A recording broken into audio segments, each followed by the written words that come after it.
क्या इस बार के लोकसभा चुनाव में मोदी बनाम केजरीवाल की जंग देखने को मिलेगी? क्या आम आदमी पार्टी के नेता अरविंद केजरीवाल लोकसभा चुनाव में मोदी को सीधी टक्कर देंगे? अगर सूत्रों के माने तो दिल्ली के मुख्यमंत्री के पद से इस्तीफा देने के बाद अब केजरीवाल लोकसभा चुनाव में बीजेपी के पीएम पद के उम्मीदवार नरेंद्र मोदी को सीधी चुनौती देने की तैयारियों में जुट गए हैं।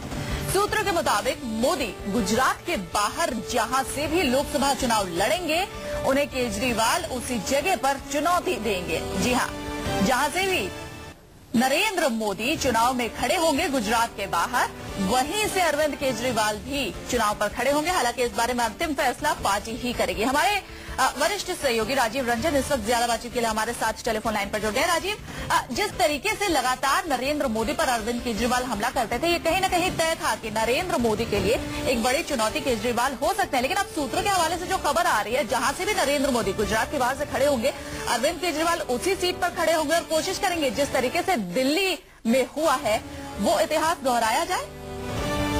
देखिए, कुल मिलाकर बात यह है कि अब अरविंद केजरीवाल ने जब दिल्ली के मुख्यमंत्री पद से इस्तीफा दे दिया है, तो उनका और उनकी पार्टी का पूरा ध्यान इस बात पर है कि लोकसभा चुनाव में कैसे ज्यादा से ज्यादा आकर्षण का केंद्र बना जाए और कैसे चर्चा का विषय बना जाए और कैसे अपने आप को मोदी के पैरेलल खड़ा किया जाए। अब पार्टी चाहती है, अरविंद केजरीवाल चाहते हैं कि दिल्ली के दायरे से बढ़कर वो राष्ट्रीय परिदृश्य में देखे जाए। इसके लिए कल जो बैठक हुई थी आपके नेताओं की, उसमें इस पर चर्चा हुई कि अगर नरेंद्र मोदी ने ये तय किया कि वो 2 सीटों से चुनाव लड़ेंगे, अगर गुजरात या उत्तर प्रदेश जहां से सबसे ज्यादा संभावना है, गुजरात के अलावा अगर नरेंद्र मोदी उत्तर प्रदेश की किसी सीट से चुनाव लड़ते हैं, तो अरविंद केजरीवाल को भी उन्हीं की तर्ज पर एक दिल्ली की सीट से और दूसरी जहां से नरेंद्र मोदी उत्तर प्रदेश से चुनाव लड़े, उनके सामने लड़ना चाहिए। इसके पीछे 2 तर्क है।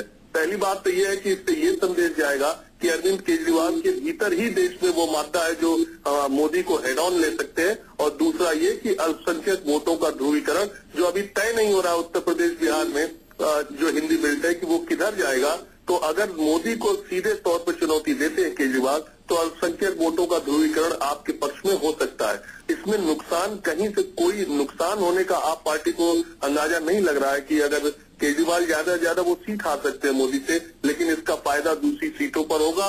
इसका फायदा अरविंद केजरीवाल के व्यक्तित्व को और ऊंचाई पर, सियासी उनका जो महत्व है वो और ज्यादा बढ़ेगा। इस रणनीति के तहत आप पार्टी फैसला कर रही है। लेकिन आपको मैं ये बता दूं कि कोई औपचारिक फैसला नहीं हुआ है, कोई औपचारिक ऐलान नहीं हुआ।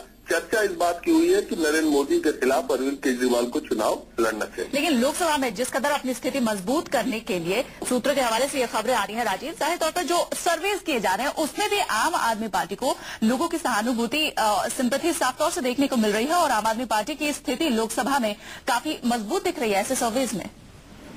देखिए, दिल्ली विधानसभा का चुनाव और लोकसभा का चुनाव दोनों अलग अलग चीजें हैं। पूरे देश में जिस तरह का माहौल बना हुआ है, उसमें अरविंद केजरीवाल तमिलनाडु, जम्मू कश्मीर से लेकर कन्याकुमारी तक और आसाम से लेकर गुजरात तक कितना अपनी पार्टी को खड़ा कर पाएंगे, कितना समय बहुत कम है वंदना, और अब संगठन उनकी पार्टी का कहां पर है, ये भी देखने वाली बात होगी।